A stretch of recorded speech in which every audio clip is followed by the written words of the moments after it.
인테리어 마케팅 성공을 위한 5가지 핵심 전략. 안녕하세요 여러분.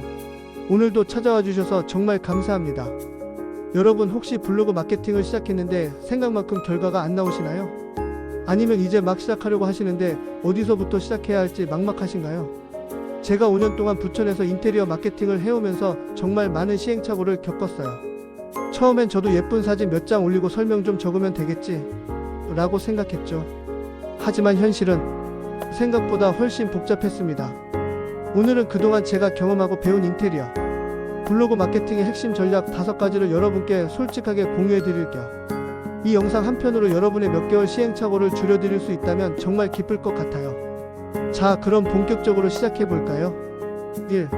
콘텐츠 전략 수립의 중요성. 여러분, 첫 번째로 가장 중요한 건 콘텐츠 전략입니다. 많은 분들이 이 부분을 간과하시는데요. 오늘은 뭐 올릴까? 하면서 즉흥적으로 콘텐츠를 만드는 건 솔직히 시간 낭비예요. 제가 처음에 그렇게 했다가 3개월 동안 방문자 수가 한 자릿수에서 벗어나지 못했거든요. 효과적인 콘텐츠 전략을 세우기 위해서 먼저 타겟 고객이 정말로 궁금해하는 것이 무엇인지 파악해야 해요. 예를 들어 인테리어를 검색하는 대부분의 사람들은 10평 원룸 인테리어, 신혼부부 32평 아파트 인테리어, 아이방, 수납 인테리어 같은 구체적인 상황에 맞는 정보를 찾습니다. 제가 실제로 분석해본 결과 추상적인 인테리어 콘셉트보다는 실제 생활에 적용할 수 있는 구체적인 사례가 2.5배 이상 높은 조회수를 기록했어요. 그리고 콘텐츠 계획은 최소 3개월, 이상적으로는 1년치를 미리 세워두세요. 월별 주제, 시즌별 특집, 다양한 콘텐츠 유형의 균형을 고려한 계획이 필요합니다. 예를 들어 봄에는 환기와 채광 극대화 인테리어, 여름엔 시원한 느낌의 색상 활용법, 가을엔 아늑한 공간 연출법, 겨울엔 단열과 보온에 좋은 인테리어 팁처럼 계절감을 살린 콘텐츠를 준비하면 훨씬 공감을 얻기 쉬워요. 진짜 여러분의 마음을 열어놓고 말씀드리면 블로그는 마라톤이에요. 단거리 경주가 아니라요. 처음부터 너무 많은 걸 바라지 마시고 일관된 방향성을 가지고 꾸준히 나아가는 게 중요합니다. 업체 특성 분석 및 차별화 포인트 도출. 두 번째로 중요한 건 여러분만의 차별화 포인트를 찾는 거예요. 솔직히 말해서 인테리어 업계는 경쟁이 정말 치열해요. 네이버에 인테리어라고 검색해보세요. 수백 수천 개의 업체가 나옵니다. 그 중에서 어떻게 눈에 띌 수 있을까요? 저는 초반에 이 부분을 간과했다가 정말 큰 코 다쳤어요. 아무거나 올리면 되겠지라는 안일한 생각으로 시작했다가 3개월 동안 문의 전화가 단 2통 왔어요. 그때 깨달았죠. 나만의 색깔이 필요하구나. 예를 들어 모든 인테리어 업체가 모던하고 심플한 디자인을 내세우는데 여러분도 똑같이 그렇게 어필하면 어떻게 될까요? 당연히 묻혀버리겠죠. 제 경우는 소형주택 수납 극대화에 특화된 포트폴리오를 집중적으로 보여주기 시작했어요.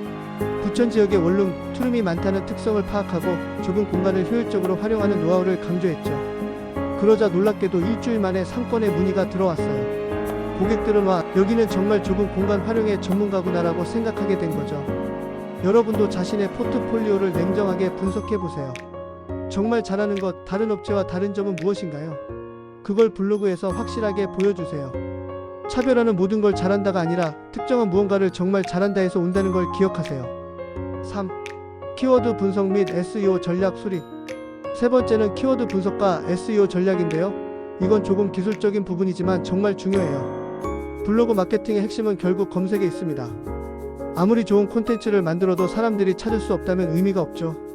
제가 처음 블로그를 시작했을 때는 이 부분을 전혀 몰랐어요. 그냥 인테리어, 리모델링 같은 너무 광범위한 키워드만 사용했죠.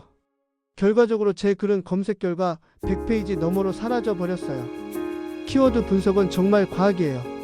네이버 검색어 트렌드, 구글 키워드, 플래너 같은 도구를 활용해서 사람들이 실제로 무엇을 검색하는지 파악해야 합니다.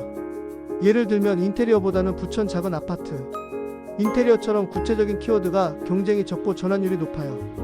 이런 롱테일 키워드를 찾아내는 게 정말 중요합니다. 제가 키워드 전략을 바꾸고 나서 블로그 방문자 수가 한 달 만에 5배 증가했어요. 그리고 더 중요한 건 방문자들이 정말로 인테리어에 관심 있는 사람들이었다는 거죠. 그리고 한 가지 팁을 드리자면 검색 엔진은 계속 변화해요. 작년에 효과적이었던 방법이 올해는 효과가 없을 수도 있어요. 그래서 최신 SEO 트렌드를 계속 공부하고 적용하는 노력이 필요합니다. 인테리어 관련 검색어는 계절과 트렌드에 따라 변하기도 해요. 예를 들어 봄에는 베란다 인테리어, 여름에는 시원한 인테리어, 겨울에는 단열, 인테리어 같은 키워드가 인기를 끌죠. 이런 변화를 놓치지 않고 콘텐츠에 반영하는 게 중요해요. 4. 시각적 콘텐츠 전략 개발. 네 번째로 중요한 건 시각적 콘텐츠 전략이에요. 인테리어는 기본적으로 시각적인 분야입니다. 말로 아무리 설명을 잘해도 사진이 없으면 의미가 반감되죠. 하지만 여기서 많은 분들이 실수하시는 게 그냥 완성된 공간에 예쁜 사진만 올리는 거예요. 물론 그것도 중요하지만 그것만으로는 부족해요. 제가 실제로 경험해보니 사람들은 과정에 더 큰 관심을 보여요. 비포 앤드 애프터 사진이 단순한 애프터 사진보다 2배 이상 높은 조회수를 기록했어요. 왜 그럴까요? 사람들은 단순히 예쁜 결과물보다는 어떻게 그렇게 변했는지에 더 궁금증을 느끼기 때문이에요.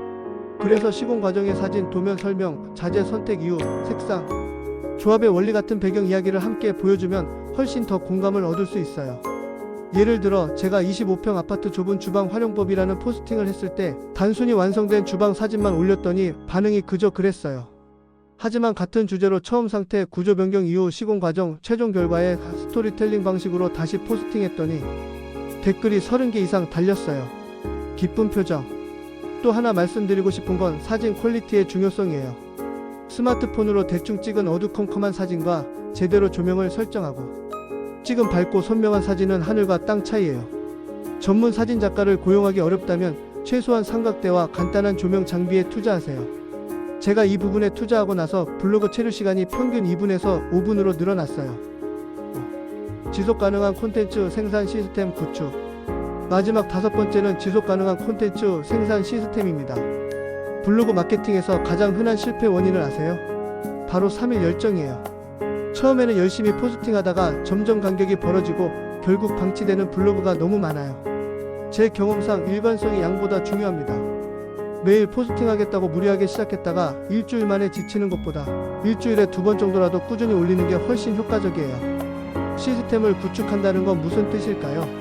콘텐츠 기획부터 제작, 발행, 성과 측정까지의 과정을 효율화하는 거예요. 제 경우는 이렇게 시스템화했어요. 월요일 다음주 콘텐츠 주제 3개 선정, 화요일 관련 키워드 리서치 및 구성 계획, 수요일 목요일 콘텐츠 제작 사진 촬영 글 작성, 금요일 첫 번째 콘텐츠 발행 및 SNS 공유, 토요일 두 번째 콘텐츠 발행 및 SNS 공유, 일요일 지난주 콘텐츠 성과 분석 및 다음주 전략 수정. 이런 시스템을 만들고 나니까 예전처럼 오늘 뭐 올려야 하는데 라며 허둥지둥하는 일이 없어졌어요. 그리고 중요한 건 항상 미리 작성해둔 비상용 콘텐츠 23개를 보유하는 거예요. 갑자기 바빠지거나 아프거나 예상치 못한 일이 생겼을 때 이 비상용 콘텐츠를 활용하면 블로그 운영의 연속성을 유지할 수 있어요. 또한 성과 측정도 정말 중요해요. 어떤 콘텐츠가 반응이 좋았는지, 어떤 키워드가 유입을 많이 가져왔는지 분석하고 그 인사이트를 다음 콘텐츠에 반영해야 성장할 수 있어요. 제가 처음에는 이런 분석 없이 그냥 느낌대로 콘텐츠를 만들었는데 시스템적으로 분석하기 시작하니 6개월 만에 월 방문자 수가 500명에서 3000명으로 늘었어요. 자, 지금까지 인테리어 블로그 마케팅 성공을 위한 5가지 핵심 전략을 알려드렸는데요. 다시 한번 정리해 볼게요. 체계적인 콘텐츠 전략 수립, 나만의 차별화 포인트 발견, 효과적인 키워드 분석과 SEO 전략, 스토리텔링이 있는 시각적 콘텐츠 전략, 지속 가능한 콘텐츠 생산 시스템 구축. 여러분, 한 가지 정말 강조하고 싶은 게 있어요. 블로그 마케팅은 마법이 아니에요. 하루아침에 성과가 나타나지 않습니다. 꾸준함과 전략, 그리고 끊임없는 개선을 통해 차근차근 성장해 나가는 과정이에요. 당장의 결과에 일희일비하지 마시고 장기적인 관점으로 접근하세요. 제가 지금 이렇게 경험을 나눌 수 있는 것도 1년 넘게 꾸준히 블로그를 운영하면서 얻은 인사이트 덕분이에요. 처음엔 정말 힘들었지만 지금은 블로그를 통해 매달 56건의 견적 문의가 들어오고 있어요. 부천에서 인테리어 블로그 마케팅을 하시는 분들, 아니 어디서든 인테리어 블로그 마케팅을 하시는 모든 분들, 오늘 제가 나눈 팁들이 조금이라도 도움이 되셨으면 좋겠어요. 질문이나 더 알고 싶은 내용이 있으시면 댓글로 남겨주세요. 다음 영상에서 자세히 다루도록 할게요. 그리고 이 영상이 도움이 되셨다면 좋아요와 구독 부탁드립니다. 오늘도 시청해주셔서 감사합니다. 다음에 또 만나요.